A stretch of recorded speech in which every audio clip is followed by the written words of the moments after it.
Hello বন্ধুরা, ইন্ডিয়ার অন্যতম মোস্ট পপুলার সিনেমাগুলোর মধ্যে অন্যতম একটি সিনেমা হচ্ছে ট্রিপল আর। কিন্তু আমরা অনেকেই জানি না কিভাবে এই সিনেমাটার শুটিং, ভিএফএক্স এবং সিজিআই দিয়ে এই পুরো সিনেমাটা তৈরি করা হয়েছিল। তো আজ আমি আপনাদের সামনে এই পুরো সিনেমাটা ব্রেকডাউন করব। তো চলুন শুরু করা যাক। মুভির শুরুতে জুনিয়র এনটিআরের যখন এন্ট্রি হয় তখন দেখা যায় সে একটা বাঘকে জালে আটকানোর জন্য তার সাথে লড়াই চালিয়ে যাচ্ছে।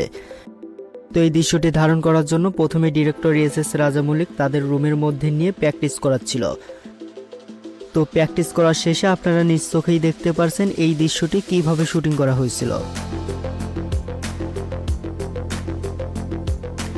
তো ট্রিপল আর মুভির এই আইকনিক সিনটা আপনি নিশ্চয়ই দেখেছিলেন, যেখানে দেখা যায় জুনিয়র এনটিআর অনেকগুলো বাঘ নিয়ে আক্রমণ করছে। তো আপনাদের একটা কথা জানিয়ে রাখি, এখানে কোনো বাঘই ছিল না। আবার এক দৃশ্যে তো দেখা যায় সে একটা বাঘকে ফুটবলের মতো চ্যাঙা দিচ্ছে। আসলে সেটা তো কোনো বাঘই ছিল না, সেটা আসলেই ফুটবল ছিল।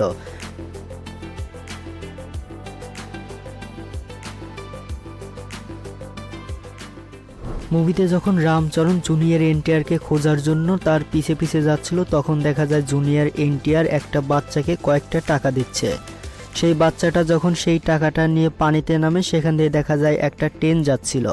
আর একটু পর দেখা যায় সেই ট্রেনটিতে আগুন ধরে গিয়ে সেই ট্রেনটি ব্লাস্ট করে বসে। তো আপনাদের একটা কথা জানিয়ে রাখি, সেই ট্রেন সহ পুরো জায়গাটাই পুরোপুরি সেট ডিজাইন করা ছিল, এবং যা আপনারা নিজ চোখেই দেখতে পারছেন।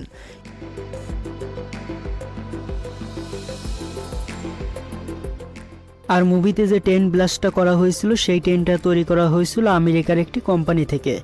এই ট্রেনের বগি সহ ট্রেনের ছোট ছোট চাক্কা পর্যন্ত সেই কোম্পানি থেকে মডিফাই করে তৈরি করা হয়েছিল।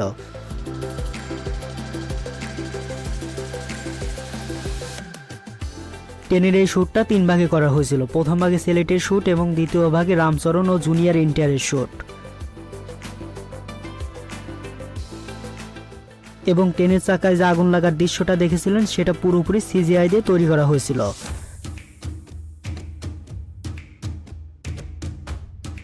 ছেলেটিকে বাঁচানোর পর রামচরণ ও জুনিয়র এনটিআরকে পানির মধ্যে মারামারি করতে দেখা যায়। এই দৃশ্যটা ধারণ করা হয়েছিল পানির মধ্যেই। তবে এই শ্যুটটা করার জন্য তাদের দুজনকে পানির মধ্যে ট্রেনিং দেওয়া হয়েছিল, এবং তারা যে পানির মধ্যে মারামারি করছিল সেখানে আপনারা নিশ্চয়ই দেখতে পারছেন তাদের দড়ি দিয়ে বাঁধা হয়েছিল। কিন্তু পরবর্তীতে সেগুলোকে রিমুভ করে দিয়ে পারফেক্ট একটা শটে পরিণত করা হয়।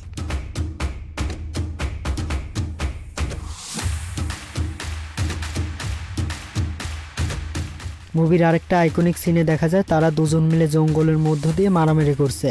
তো আপনাদের একটা কথা বলে রাখি, সেখানে কোনো জঙ্গলই ছিল না। মূলত এই শুটিংটা করা হয়েছিল ইনডোরের মধ্যে, সেখানে ব্লু স্ক্রিন দিয়ে তারপর সেখানে কিছু গাছপালা দিয়ে সেখানে এই শ্যুটটা করা হয়েছিল, এবং পরবর্তীতে সেগুলো দিয়ে রিয়েল গাছপালা এবং জঙ্গল বানানো হয়েছিল।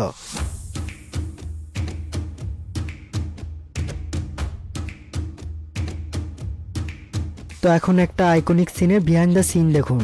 দেখুন কিভাবে এটা শুটিং করা হয়েছিল। মুভির অন্যতম ক্লাইম্যাক্স সিন হচ্ছে এই জায়গাটায়। কিভাবে দেখুন, এখানে ভিএফএক্স এবং সিজিআই দিয়ে ভরপুরভাবে এগুলোকে তৈরি করা হয়েছে।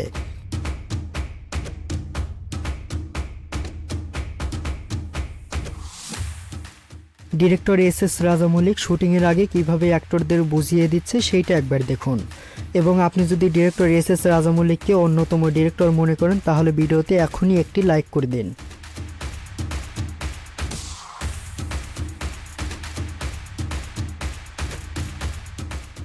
আসলে একটা মুভি তৈরি করার পেছনের নায়ক হচ্ছে ডিরেক্টর। ডিরেক্টর অ্যাক্টরদের যেভাবে বুঝিয়ে দিবে, অ্যাক্টররা সেইভাবেই অ্যাক্টিং করবে। আসলে এস রাজামৌলি যে কত বড় মাপের ডিরেক্টর, সেটা আপনারা বাহুবলী সিনেমার বিহাইন্ড দ্য সিন না দেখলে বুঝতেই পারবেন না। তো আমাদের চ্যানেলে বাহুবলী সিনেমার বিহাইন্ড দ্য সিন নিয়ে একটি ভিডিও তৈরি করা আছে, মন চাইলে সেই ভিডিওটি দেখে আসতে পারেন।